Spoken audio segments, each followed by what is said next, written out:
رب ایک گنجلدار بجھارت رب ایک گورک تندہ کھولن لگیاں پیچ ایس دے کافر ہو جائے بندہ کافر ہویوں مول نہ کھنجی لائی لگ مومن دے کولوں کھوجی کافر چنگا.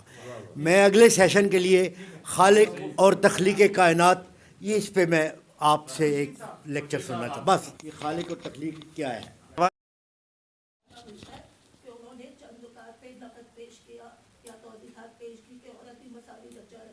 بہت امپورٹنٹ پوائنٹ. لیکن ان تصورات کو یا درشت کی سوچ کو کبھی رائے کیوں نہیں مل سکی؟ کیا آدم و حوا کی کہانی کے ایک مذہب کے آگے سرنڈر کرتا تھا یا اپنی بنیادوں پہ ہر چیز کو ریجیکٹ کرتا؟ کیا وجہ ہو سکتی ہے؟ یہ بڑا اچھا سوال ہے. یہ اچھا آپ نے یاد دلایا. ابن رشد یہ جو اس میں جو میری پوری گفتگو ہے اس میں خواتین کا کہیں وہ نہیں آ رہا تھا. اور یہ اہم بات ہے کہ اس پورے دور میں جو لکھ رہے تھے جو لوگ اس میں خواتین ناپید ہیں, نظر نہیں آتی. آپ ان کی کتابیں پڑھ لیں اور جو واحد نظر آتی ہیں پہلی مرتبہ وہ ابن رشد کی تحریر میں نظر آتی ہے. اور ابن رشد نے بہت کلیئرلی لکھا ہے اس چیز کو کہ خواتین کو پورے حقوق ملنے چاہیے, خواتین کو کام کرنے کی آزادی ہونی چاہیے. اور انہوں نے مثالیں دے کے واضح کیا ہے کہ جی اگر خواتین کو کام کرنے کا موقع ملے تو یہ بہت سے شعبوں میں مردوں سے بہتر کام کر سکتی ہیں. تو وہ واحد جو اس وقت ووکل آواز اٹھائی گئی وہ ابن رشد نے اٹھائی. یہ بات بالکل درست ہے. اچھا, اب آپ کا دوسرا پہلو کہ جی یہ اس کے بعد اس پر بات کیوں نہیں ہوئی, اس کا پھر تعلق بن سکتا ہے سوشیو اکنامک کنڈیشنز سے کہ جو معاشرے ہیں ہمارے وہ اس میں عورت کو نہ صرف ہمارے معاشروں میں بلکہ دوسرے معاشروں میں بھی عورت کو جس طرح سے کچل کے رکھا گیا ہے اس کا تعلق ہماری اس وقت کی ٹرائبل اور فیوڈل جو موریس یا ویلیوز اور جو کنڈیشنز تھیں اس کے تحت وہ چل رہے تھے. اور وہ میرا یہ خیال ہے کہ جو قبائلی اور جاگیردارانہ سوچ تھی وہ اس بات پر راضی نہیں تھی جو اب تک ہمارے ہاں نہیں ہے کہ وہ عورت کو مساوی حقوق دے یا عورت کو کھل کر کام کرنے کا موقع دے اور سماجی اور معاشی سرگرمیوں میں اس کو آنے دے. تو اس میں مذہب سے زیادہ یا فلسفے سے زیادہ سماجی و معاشی حالات کو ذمہ دار قرار دوں گا. اور اس میں بھی ہمارا ٹرائبل اور فیوڈل اسٹرکچر جس کو الٹیمیٹلی آ کے انڈسٹریلزم نے توڑا تو انڈسٹریلائزیشن کے بعد مغربی معاشروں میں چیزیں کھلیں. جیسے ہمارے یہاں انڈسٹریلائزیشن ہوگا اگر ہونے دیا گیا, جو لگ تو نہیں رہا ہے ابھی, ہم تو ابھی بھی خیرات اور قرضوں پہ چل رہے ہیں, اور جب بھی ہوگا اگر انڈسٹریلائزیشن ہوگا اربنائزیشن ہوگا تو ہمارے معاشرے بھی کھلے گا. جی آپ کا سوال ہے. سر آپ نے گولڈن پیریڈ کا ذکر کیا. سر میری آواز آ رہی ہے آپ کو؟ جی مجھے اور بہت خوبصورتی سے آپ نے بتایا سر جس طرح کی ایک ڈبیٹ ہوتی تھی, ڈفرینٹ اسکول آف تھاٹس تھے, قدریہ تھا, جبریہ تھا, معتزلہ, تصوف اور ریشنلسٹ تھنکر. سر آپ نے ایک دور کا ذکر کیا. چلیں اس کے اپنے بھی ایک ڈرا بیکس تھیں, تشدد ہوتا تھا, بٹ ایک ڈبیٹ تھی سر. اور اگر ہم کرنٹ پیریڈ میں بات کریں تو ہمارے اندر برداشت ختم ہو چکا ہے سر. ہمیں ایک دوسرے سے نفرت ہے. ہم ابھی آپ کے آنے سے پہلے یہاں ذکر ہو رہا تھا کہ یونیورسٹیز میں ہم اس طرح کے سیشنز نہیں رکھ سکتے کیونکہ برداشت نہیں ہے لوگوں میں. تو کیا سر آپ وہ ٹرننگ پوائنٹ بتا سکتے ہیں کہ کب ایسا ہوا کہ ہم لوگوں نے ڈیبیٹ کرنا چھوڑ دیا اور ہم نے نفرتیں شروع کر دیں سر ایک دوسرے سے, اور لائک تم کافر, یہ کافر اور یہ والی چیزیں. سر وہ ٹرننگ پوائنٹ کون سا تھا جب یہ چیزیں ختم ہو گئیں سر, ڈیبیٹ ختم ہو گیا اور دشمنیاں شروع ہو گئیں سر, نفرتیں شروع ہو گئیں؟ اب آپ پاکستان کی بات کر رہی ہیں کہ ہم یہاں اوور آل ان دا مسلم ورلڈ. اوور آل دیکھیں ہر ملک کے اپنے اپنے حالات ہیں. دوسرے ملکوں میں بعض ممالک ایسے ہیں کہ جہاں بات چیت ہوتی ہے, لیکن بعض ممالک مسلم ممالک ایسے ہیں کہ جہاں نہیں ہوتی. ٹالرنس ہمارے یہاں کم ہوئی ہے. پاکستان کا میں آپ کو ٹرننگ پوائنٹ بالکل ضرور بتا سکتا ہوں کہ اچھا جب سینسرشپ آتا ہے اور آپ لوگوں کو بولنے کی اجازت نہیں دیتے مختلف بہانوں سے. آپ بظاہر تو یہ کہہ رہے ہیں کہ جی سیاسی گفتگو منع ہے, لیکن جب آپ ایک گفتگو منع کریں گے تو پھر دوسری بھی منع ہوگی, پھر تیسری بھی منع ہوگی, پھر چوتھی بھی منع ہوگی. تو ایک ٹرننگ پوائنٹ تو وہ تھا 1958 کا. دوسرا ٹرننگ پوائنٹ تھا 1977 کہ جب جنرل ضیاء الحق نے ٹیک اوور کیا اور انہوں نے معاشرے کو مذہبی عدم رواداری کی طرف دھکیلا. ایسے قوانین ہمارے اوپر مسلط کیے کہ جس کے نتیجے میں ہماری ساری فرقہ واریت کو فروغ دیا گیا سرکاری سطح پر. اور جب سرکاری سطح پر فرقہ واریت کو فروغ دیا جاتا ہے تو اس کا نتیجہ یہی نکلتا ہے کہ لوگوں میں فرقہ واریت بڑھتی ہے, اور فرقہ واریت جب بڑھتی ہے تو آپ میں ٹالرنس کم ہوتا ہے, آپ کسی کو برداشت نہیں کریں گے. تو ٹرننگ پوائنٹ پاکستان کی تاریخ میں تو یہ دو ہیں میجر, ایک 1958 کا اور دوسرا 1977 کا. اور شاید ہم آگے دیکھیں گے تو یہ ہمارا تاریخ دور جس سے ہم یہ گزر رہے ہیں ये भी मैं समझता हूँ जो ज़ियाउल हक ने किया वो आज हम 40 साल बाद भुगत रहे हैं, जो इमरान खान कर रहे हैं ये हमारी आने वाली नस्लें भुगतेंगी। जी आपका सवाल। मेरा सवाल ये है कि आप दो तरह के डिपार्टमेंट ऑफ एडमिनिस्ट्रेशन चले जा रहे थे, एक तो प्रोफेटिक जिसे रिवील्ड नॉलेज के तौर पर लें और दूसरी तरफ किंगशिप। और यही चीज़ हम तीन बड़े फिलासफर जो सुकरात, बुकरात और अरस्तू हैं, उन्होंने जब देखा कि यहूदियत और ईसाईयत जो बाद में आई, इनमें अब वो सलाहियत नहीं है कि दुनिया को एडमिनिस्ट्रेट करें फतवे की बुनियाद पर, तो उन्होंने अलग से फ़लसफ़ा मार्क्स वजूद में लाया।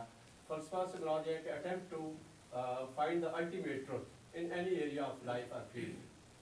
वहाँ से सवाल मादियत पर हुए, रूह पर हुए, कायनात पर हुए, इंसान पर हुए।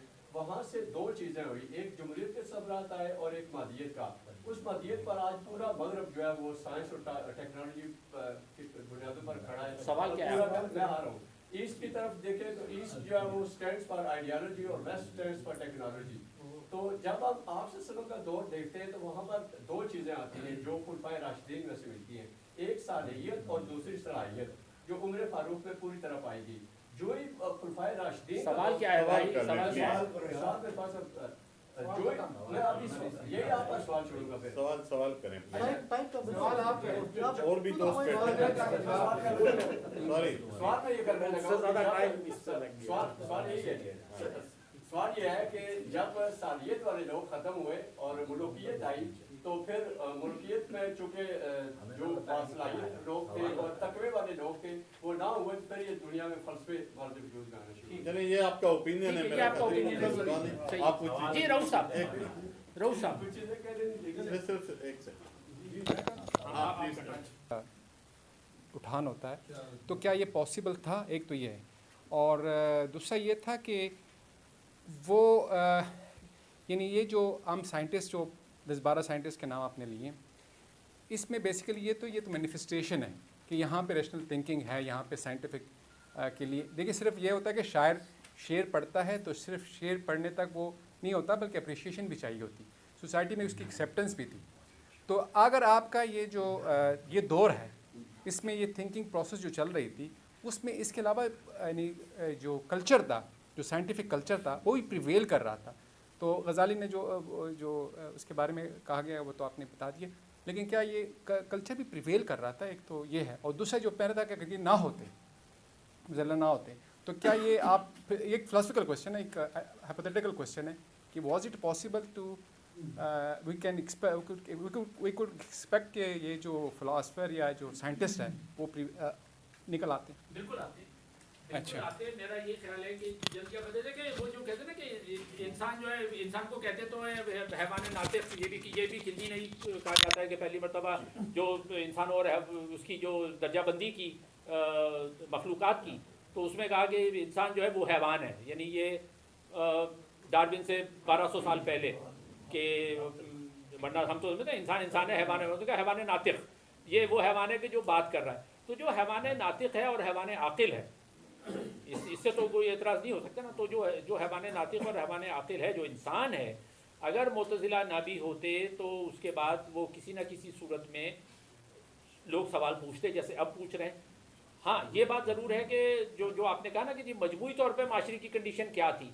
देखिए ये लोग चंद थे, तो अब चंद लोग से क्या होता है, अब बाज़ लोग ये कहते हैं कि जी हम जैसे अब हम यहाँ गुफ्तगू कर रहे हैं, इसका क्या फ़ायदा होगा? फ़ायदा क्या होना है जी? जो लिखते हैं वो लिखते हैं, बाज़ लोग लिखते नहीं है कि कौन पढ़ेगा। जो अरस्तू ने, अब आप अंदाज़ा लगाएं उस वक्त जब उसने किताबें लिखी या अफलातून ने लिखी, उस वक्त कितना लिटरेसी का रेशो कितना होगा? अगर वो ये सोच रहे होते, या किंदी और फाराबी यही सोच रहे होते कि जी कितने परसेंट हमारे यहाँ आज आधे लोग अनपढ़ हैं, उस ज़माने में कितने होंगे? लेकिन वो लिख गए ना। जब वो लिख गए तो आज उन्होंने पूरी, यानी 1000 साल बाद भी हम उन पर बात कर रहे हैं यहाँ बैठे हुए। तो लोग ये कम होते हैं, सोचने समझने वाले लोग, बात करने वाले, लिखने वाले लोग, लेकिन जो ये कर रहे होते हैं वो आगे काम आता है। तो मुतज़िला अगर ना भी आते, उस ग्रुप में ना आते, कुछ और लोग होते जो आते, लेकिन ये मैं इस पर यकीन रखता हूँ कि इंसानी इर्तिका जो एवोल्यूशन ऑफ ह्यूमन सोसाइटी है, ये आगे की तरफ जाता है। इसको आर्जी तौर पर पीछे की तरफ ले जाने की कोशिश कर सकते हैं ज़ियाउल हक और इमरान खान जैसे, लेकिन आप माशरे को अल्टीमेटली पीछे की तरफ नहीं ले जा सकते। ओके, 4 सवाल हो रहे हैं। जी मैं सवाल नहीं कर रहा, मैंने इधर सवाल पहले लोगों का। मैंने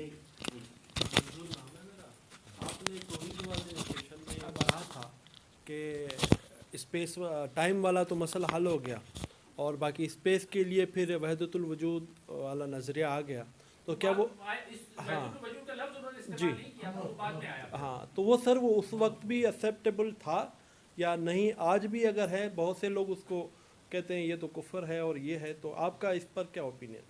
ये कुफ्र है या नहीं? नहीं नहीं मैं तो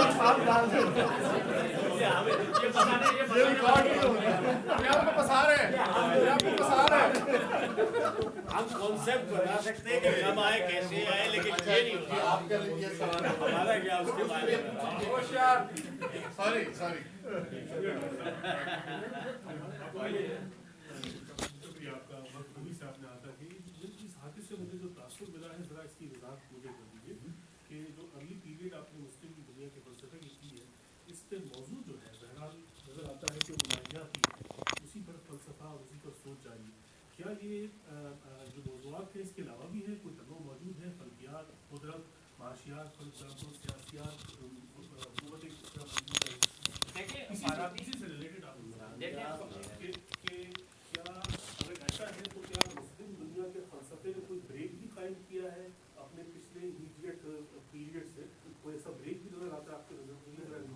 इसमें डॉक्टर साहब मैं इनकी बात को आगे बढ़ा के ना ये रिक्वेस्ट करूँगा कि आप केजी से लेके इतने रुश्त तक मुख्तसरन कोई और लेक्चर रखते हैं, क्योंकि बड़ा चलिए वो तो बात आते वो आगे करेंगे, लेकिन जो इनका सवाल है कि कोई मेजर ब्रेक मुसलमानों ने दिया या नहीं दिया, तो अगर आप अब ये इस पर डिपेंड करता है आप कैसे देखते हैं। मेरे ख्याल में तो वो जो कि अभी भी वेस्ट में आम तौर पे क्रेडिट दिया जाता नहीं है, यानी अभी भी आप देखें ना तो वो मसलन ये कि नज़र इर्तिक़ा जो है उस पर तफसील से इब्न मस्कवे ने बहुत तफसील से लिखा है, इससे अपने डार्विन से कोई 1000 साल पहले उसने लिखा है।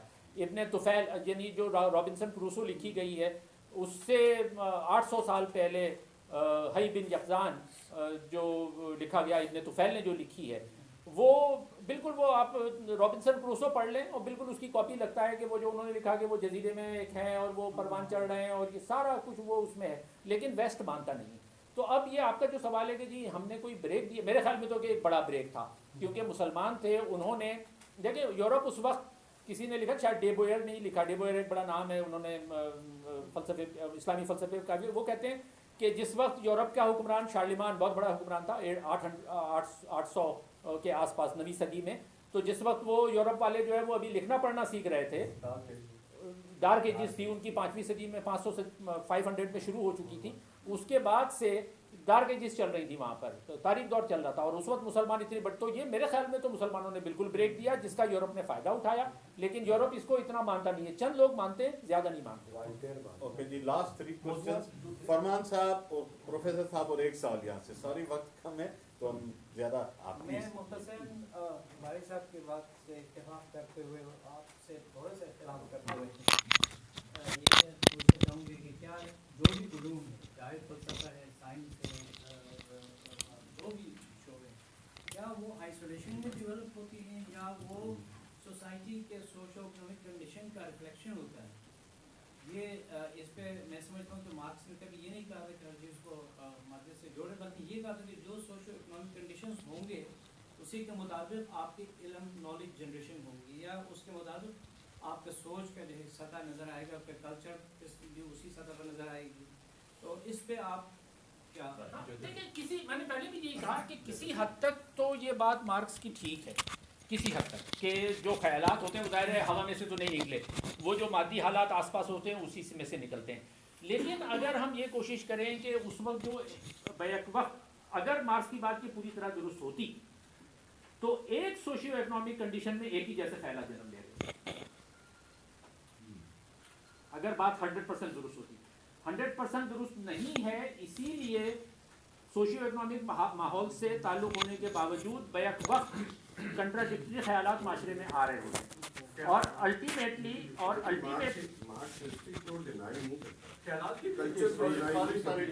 मैं समझ रहा हूँ वो मैं बतला रहा हूँ टॉपिक पे चलिए मैंने बस उसको गलत कर दिया तो उसका ये आ रहा है जो आपने आप डिबेट क्यों नहीं होने दे रहे? I'm quite surprised. कि we are talking about एक minute this is quite disturbing. कि we are talking about देखिए हमारा एक उसूल है, आप पहली मर्तबा आए हैं, हमारे यहाँ सवाल और जवाब होते हैं, डिबेट नहीं होती। सवाल ये था कि जो आपने पीरियड बयान किया और उसके बाद जो गोल्डन पीरियड जो है साइंस का और फ़लसफ़े का तमाम जो है, इसमें मुसलमानों के मुसलमान होने का क्या कोई ताल्लुक़ है? नहीं, मैं उसको मजाक से नहीं कह रहा, संजीदगी से, कि क्या या अक़ीदे का जो जोश था या सेल्फ़ कॉन्फिडेंस था, क्या ये चीज़ें थीं? और किस हद तक ये अंसर भी शामिल था कि मुसलमानों ने सासानी एम्पायर पर तकरीबन ख़त्म कर दी, बज़ंतीनी एम्पायर से किसी हद तक कब्ज़ा कर लिया, और वहाँ से भी बड़े बड़े जो मुफक्किर थे और जो वहाँ के हालात की अबतरी थी, वहाँ से उठ के लोग मामून के कोर्ट में आए। तो ये किस हद तक ये पहलू थे जिन्होंने इसको आगे बढ़ाया? ये बहुत अहम पहलू है, इस पर मैंने शुरू में बात की, आप थोड़ा सा लेट आए खुर्शीद साहब, मैंने शुरू में बात की कि ये जो इंटरेक्शन हुआ, क्योंकि देखें जो जज़ीरा नुमा अरब था जहाँ से इस्लाम का आगाज़ हुआ समझ लें, वहाँ पर तो सिवाय वो उस वक्त की जो हमें जो मिलती हैं जिस पे लिखा है, हित्ती ने, फिलिप हित्ती ने लिखा है, बहुत जो अरब तारीख़ अरब पे जिन लोगों ने काम किया है, वो जैसे सबा मुअल्लक़ात और इस तरह की चीज़ें तो मिल जाती हैं, लेकिन वहाँ पर कोई ऐसा सॉलिड वो इल्मी और फ़िक्री काम जैसा कि जिंदी शाहपुर में ईरान में हो रहा था, जिसका सासानी रियासत का आपने हवाला दिया, या इस्कंदरिया में जो काम हो रहा था, लेकिन इसमें ये फैक्टर बहरहाल था कि जब मुस्लिम दुनिया फैली तो जो वहाँ मकामी काम ऑलरेडी हो चुका था वो फना तो नहीं हो गया। तो जब ये लोग वहाँ गए, मुसलमान वहाँ गए और वहाँ के मकामी लोग भी मुसलमान हुए, तो वो जो पुराने उलूम थे और अफकार थे उनको एक नए पैराए में ढालकर आगे बढ़ाना था। तो ज़ाहिर है उसमें मुसलमान होने का एक उनसर तो था कि उनका जो एक नया मज़हब उन पर आया था, उस मज़हब को उन्होंने रिकनसाइल करने की कोशिश की कि जो चीज़ें कुरान में बयान की गई हैं वही, फिर ह्यूमन नॉलेज और रिवील नॉलेज की बात आ जाएगी ना कि आप रिवील नॉलेज को पूरी तरह रिजेक्ट नहीं कर सकते, ह्यूमन नॉलेज को आगे ले जाना है, तो आपको कोई इसका रिकन्सिलिएशन बीच में एक ना कंप्रोमाइज़ निकालना है। और सारी कोशिशें उस वक्त जो इलाहिया जो जिसको मैं कह रहा हूँ डायलेक्टिक थियोलॉजी आप कह लें, जो मुतकल्लिमीन थे उनकी कोशिश शुरू में यही थी, लेकिन शुरू में रैशनलिज्म इतना नहीं चला था, लेकिन बाद में जब गोल्डन पीरियड आया तो हुआ, तो यकीनन इसमें मुसलमान होने का बड़ा दखल था। जी लास्ट क्वेश्चन मैं आपसे गुजारिश करूँगा। जी डॉक्टर साहब, मैं ये अर्ज करना चाह रहा था कि हम देखते हैं कि मामून के ऐद में मुतज़िला की सरपरस्ती की जाती है और वो सरपरस्ती का फ़ायदा उठाकर वो अपने मुखालिफिन पर तशद्दुद की करते हैं। फिर हम ये भी देखते हैं कि मुतज़िला भी ताब और तशद्दुद की ज़द में आते हैं। तो क्या ये जो उनके खिलाफ अक़लियत पसंदों के खिलाफ ये रद्द-ए-अमल और ये जो तशद्दुद है, या मुतज़िला के तशद्दुद की वजह से था, या सोसाइटी के अंदर ही मजबूत मज़ाहमत के लिए रद्द-ए-अमल मौजूद है? मेरे ख्याल में दोनों चीज़ें थी, क्योंकि ज़ाहिर है उस वक्त जैसे मैंने कहा ना कि दूसरे भी उलमा और फ़ुक़हा का एक बड़ा स्ट्रॉन्ग ग्रुप था, काम तो हो रहा था ना। अब जैसे अब यही वही अब 8वीं और 9वीं सदी की बात है कि अहादीस सारी जमा की जा रही थी, सही मुस्लिम सही बुखारी उसी दौर में कंपाइल की जा रही थी, तो काम तो हो रहा था। अच्छा, अब वो ज़ाहिर है कि जो एक जब आप एक इस्टेब्लिश सोच जो तकरीबन 150-200 साल से चल रही है, कम से कम 100 साल से तो थी, क्योंकि जैसे मैंने कहा ना 632 में अगर हम इस मुस्लिम दुनिया का आगाज़ समझें जब हुजूर की वफ़ात हुई है, और हम जो पूरा बनु उमैया का दौर है वो तकरीबन 90 साल का, तो 100 साल में हमारा मज़हब इतना फैल गया था, इस्लामी रियासत मुस्लिम रियासत इतनी फैल गई थी कि उसमें ज़ाहिर है जो इंटरेस्ट्स हैं लोगों के वो हर मकतबा फ़िक्र के साथ और मज़हब के साथ भी वाबस्ता हो गए थे। तो उलमा का के ग्रोथ है जो कि ख़ुद अपने तौर पर जिन चीज़ों को सही समझते थे, उनको जब जिनको वो सही समझते हैं उनको जब मुतज़िला चैलेंज कर रहे थे तो उनका रिएक्शन तो सामने आ रहा था। तो ये कि उन पर तशद्दुद जो हुआ वो क्यों हुआ, कैसे हुआ, जब भी अगर कोई इस्टेब्लिश्ड सोच बन गई है या इस्टेब्लिश बनाने की कोशिश की जा रही है तो उसमें तशद्दुद का एलिमेंट उस वक्त हम देखते हैं। डॉक्टर साहब, क्या रियासती एस्टेब्लिशमेंट ने दोनों ग्रोहों को अपने मफाद के लिए इस्तेमाल तो नहीं किया? एब्सोल्युटली। देखिए जो वो बात असल में वक्त खत्म हो रहा है, बात जी गुजारिश ये आखिरी बिल्कुल करने और मुझे बड़ा अच्छा मालूमाती इजाज़त गुजारिश ये है कि साहिब गुफ्तगू या कलाम जो होता है उसको पूरी आज़ादी होती है, तो उस एतबार से तो आपने जिस तरीके से बयान किया और वो मालूमाती था, बड़ा अच्छा आपने कंक्लूड किया एक उस पूरे पीरियड को। लेकिन उन्वान जो था उसमें अगर हम जब कोई भी एक लफ्ज़ जो है वो एक इस्तिलाह बन जाती है और उलूम की तकसीम हो जाती है, तो मौजू जो था वो फ़लसफ़ा था और आपने गुफ्तगू इल्म कलाम पे की।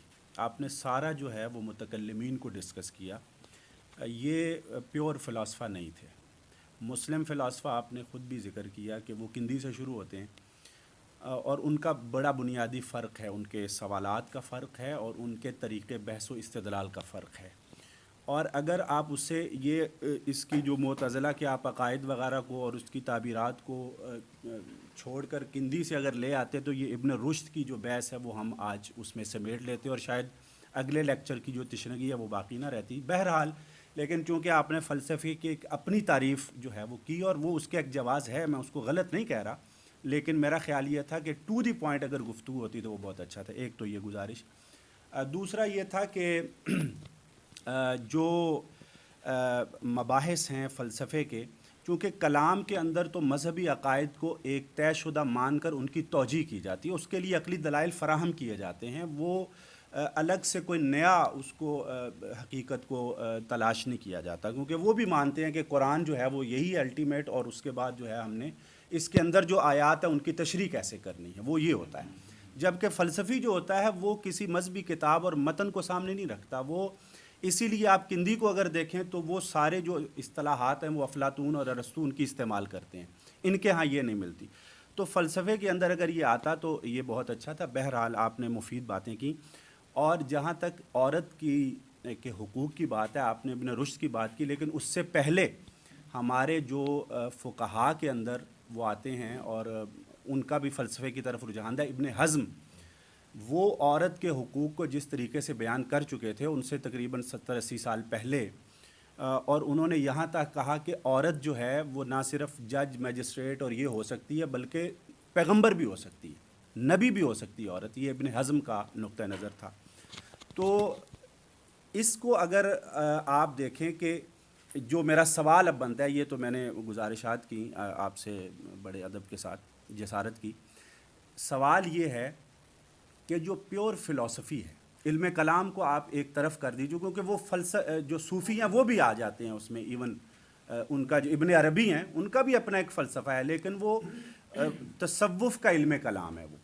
और ये मुतज़िला जो थे वो हमारे अक़ाइद का एक उनका इल्म कलाम था।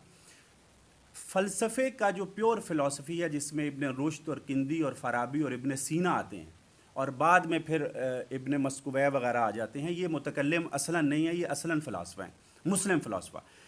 सवाल ये है कि जो भी हमारी तरक्की हुई जिसके अंदर स्पेन का वो दौर आता है, उधर तो आप बिल्कुल नहीं जा सके, जो कि फ़लसफ़े का बड़ा एक हमारा वो पीरियड रहा, वो वहाँ पे था मग़रिब में। अब जो सूरत हाल पैदा होगी, ज़वाल में चले गए, गज़ाली पे आपने काफ़ी उस पर रोशनी डाल दी। जी मैं ये अर्ज़ करना चाहता हूँ कि प्योर फ़िलासफ़ी मुसलमानों के अंदर या मुस्लिम दुनिया में, चलिए मुसलमानों से आपने उसको भी अलग किया, एक अच्छी नुक्ता आपने उजागर किया, लेकिन मुस्लिम दुनिया में ये जो हमारे फ़लासफ़ा थे, जो प्योर फ़िलासफ़ा थे, इनकी जो काविशें हैं वो आज तक मौजूद भी हैं। तो इनका जो तसलसल है आज, या इनका रिवाइवल है, या जिन सवालों पे इन्होंने बहस की है, उसको किस तरीके से आगे बढ़ाया जा सकता है हमारी कलामी रिवायत से हट के।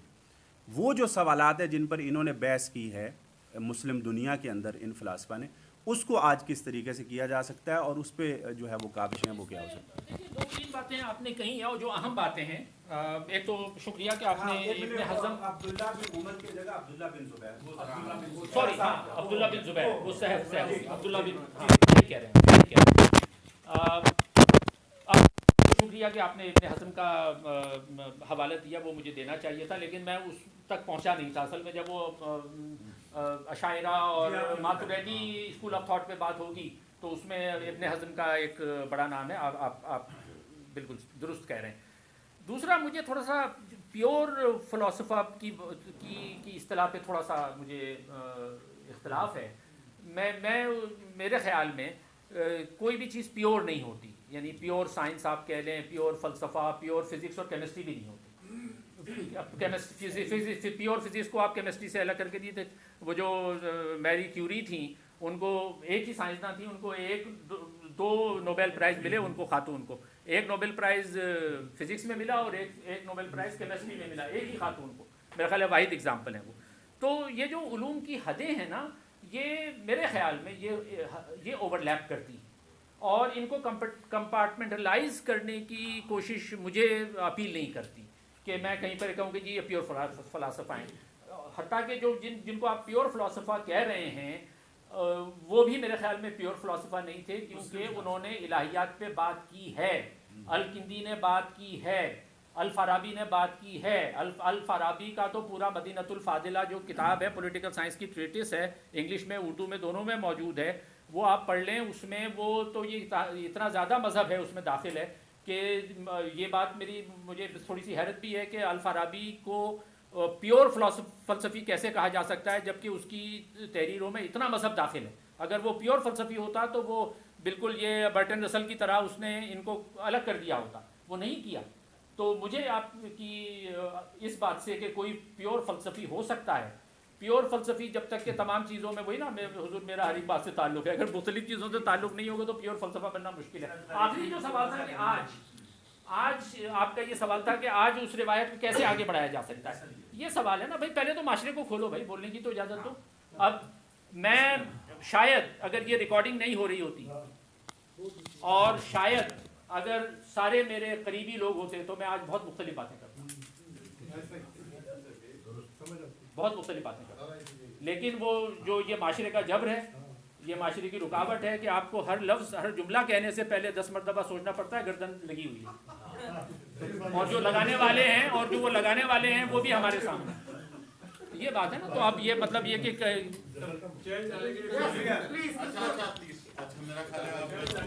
आप इसको कंक्लूड कर लें जी। हाँ, नहीं, मेरा ख्याल है कि अब हमें वाइंड अप करना पड़ेगा। मुझे पता है बहुत सारे दोस्तों के पास बहुत सारे ख्यालात होंगे।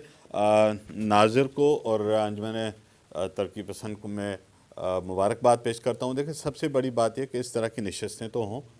जो ये कह रहे थे ना कि बात ही नहीं होती, और ये भी कितना डर डर के खौफ के आलम में कितना लपेट लपेट के और कितने इस्तारे मिला के हमें बात करनी पड़ती है। तो इस जबर की हालत में ये तो जो सवाल हो रहा था ना कि आगे क्या और क्यों नहीं निकले और कहाँ से डेविएशन हुई, एक ही नुक्ता है, जब आप बात करने की इजाज़त ही नहीं देंगे, ख़यालात और ओपिनियन का फ़्लो ही जिस सोसाइटी में लो नहीं होगा, तो आप और जवाल के लिए आपको क्या जवाज़ चाहिए, आपको क्या तोजी चाहिए कि यह मुआशरा जवाल पजीर क्या मुकम्मल जवाल का शिकार हो चुका हो। मैं डिबेट का बारी साहब बहुत हामी हूँ, और बल्कि जो आपने सवाल रेज़ किया मैं तो पर्सनली इसको इंडोर्स कर रहा हूँ। मैं अभी भी समझता हूँ कि रियासत, समाजियात, समाजी मामलात और माशियात यही शेप अप करते हैं सारे थाट्स को, वाइस वर्सा थाट्स इनको रीशेप कर रहे होते हैं। तो ये हो नहीं सकता कि सारी चीज़ें इन 3 चीज़ों से कंटेक्स्ट से हट कर हुई हों, कहीं तो इनके कनेक्शन होंगे। लेकिन इतनी डीप इंफॉर्मेशन शायद हिस्ट्री में हो भी तो उसको समेटना और कनेक्ट करने के लिए जितना वक्त चाहिए और जितना तज्जिया चाहिए, शायद उसकी फुर्सत या उसकी मोहलत मौजूद ना हो। But still I am impress कि नाज़िर ने जितना उसको कैनवस को कैप्चर करने की कोशिश की थोड़े से महदूद वक्त के अंदर, और श्योर कि इनके पास बहुत सारा मुतालिया और बताने के लिए बहुत चीज़ें हैं, तो हमें ये नशस्तें मज़ीद करनी चाहिए। और मैं तो गुजारिश करूँगा कि हम थोड़ी सी हिम्मत करें, हम यूनिवर्सिटीज़ में जाके बात करें, और पहले से थोड़ी सी माफ़ी मांग के पहले से थोड़ी नहीं वहाँ से शुरू करें कि अगर जान की अमान पाऊँ तो अर्ज़ करूँ। तो ये जो सर तन से जुदा वाला मुआशरा बन गया है, मैं यकीन करें, मैं वक्त नहीं है, सदर को लंबी बात नहीं करनी चाहिए। सदर का काम सिर्फ ऑर्डिनेंस जारी करना होता है, तो इसलिए मैं लंबी बात कर नहीं सकता। लेकिन सच्ची बात यह है, अगर मुझसे पूछें कि जिस मुआशरे में इतनी सी बात करने की इजाज़त और मोहलत नहीं है, उसके माजी की आप जितनी भी ग्लैमर को, जितने भी आप उसको आसमान पे पहुंचाएं, उसका मुस्तकबिल तो मुझे तारीकी नज़र आता है बदकिस्मती से। यही हमारा सबसे बड़ा अलमिया है, कब खुली मैदानों में, खुले महफिलों में हम ये बातें कर सकें। और इस्लामाबाद और यहाँ तो मैं अभी भी आई बिलोंग टू सिंध, मुझे सिंध में फिर भी स्पेस मिल जाता है کہ میں اس طرح کی باتیں کسی حد تک کر سکوں, but this is very difficult کہ جب یہاں پہ یہ باتیں ہوں. بٹ اسٹل میں اس طرح کی نشستیں بے شک 8 لوگ بیٹھے ہوں, 5 بیٹھے ہوں, ناظر جس دن آپ اکیلے رہیں خود سے کلامی کریں, لیکن یہ باتیں ضرور کرنی چاہیے. اسی میں ہمارے لیے کچھ نہ کچھ مستقبل پنہا ہے. تو میں یہاں پہ اس سیشن کو یہاں پہ کنکلوڈ کرتا ہوں. آپ سب کی آمد کا, سب کے سوالات اور خیالات کا بہت بہت شکریہ. انشاءاللہ اگلی نشست میں پھر ہم اس کو